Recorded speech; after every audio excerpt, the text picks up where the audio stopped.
গ্রীষ্মমণ্ডলীয় অঞ্চলে 2024 ও 2025 সালে গবাদি পশুর জন্য তাপমাত্রা বৃদ্ধির এক নীরব সংকট দেখা দিয়েছে। তাপের চাপ, অসহনীয় গরমে গরুদের স্বাস্থ্যের ওপর সরাসরি প্রভাব পড়ছে। গবেষণায় দেখা গেছে, এই অতিরিক্ত তাপমাত্রার কারণে গরুরা দ্রুত শ্বাস নিতে শুরু করে, অলস হয়ে যায় এবং খাদ্য গ্রহণ কমিয়ে দেয়। ফলস্বরূপ দুধ উৎপাদন উল্লেখযোগ্যভাবে কমে যায়, ওজন বাড়ার হারও ধীর হয়, এমনকি প্রজনন ক্ষমতাও হ্রাস পায়। এই পরিবর্তনগুলো শুধু পশুর আরামের জন্য হুমকি নয়, বরং কৃষকের অর্থনৈতিক ক্ষতির কারণও। এই চ্যালেঞ্জ মোকাবিলায় সৌরশক্তিচালিত ফ্যান একটি টেকসই এবং কার্যকর সমাধান হিসেবে উঠে এসেছে। সহজভাবে বলতে গেলে, সৌর প্যানেলগুলি সূর্যের আলোকে ব্যবহার করে বিদ্যুৎ উৎপাদন করে, যা ফ্যান চালাতে ব্যবহৃত হয়।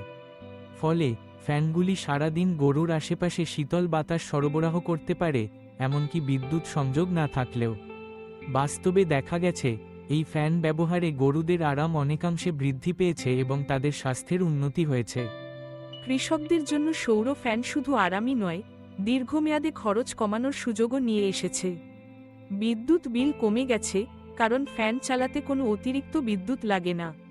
জীবাশ্ম জ্বালানির ব্যবহার হ্রাস পাওয়ায় পরিবেশের ওপর নেতিবাচক প্রভাবও কমেছে। সবচেয়ে বড় বিষয়, গরু সুস্থ থাকায় দুধের মান ও উৎপাদন বাড়ছে, ফলে কৃষকের আয়ও বাড়ছে।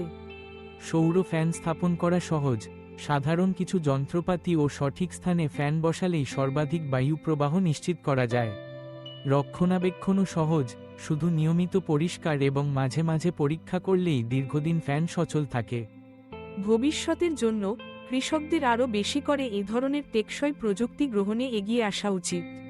এতে করে শুধু নিজের খামার নয়, গোটা কৃষি খাত আরও পরিবেশবান্ধব ও প্রাণীবান্ধব হয়ে উঠবে। আপনার অভিজ্ঞতা ও প্রশ্ন মন্তব্যে শেয়ার করুন। একসঙ্গে গড়ে তুলুন গরু ও কৃষকের জন্য আরও শান্তিময় ও সমৃদ্ধ আগামী।